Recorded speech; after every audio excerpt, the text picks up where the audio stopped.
Here it comes.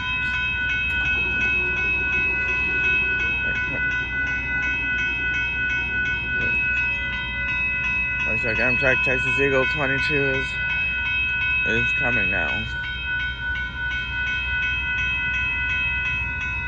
There it is, 175.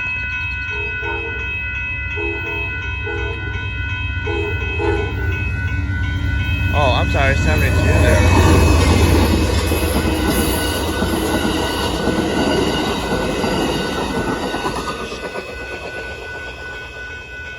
That's 175 Kelvin.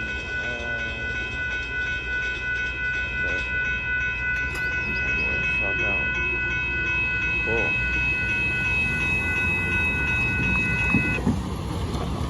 Well, that's a really nice early northbound Amtrak Texas Eagle 21. Today's 22.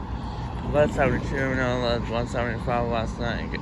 I guess 175 must have failed. That's why it departed an hour late.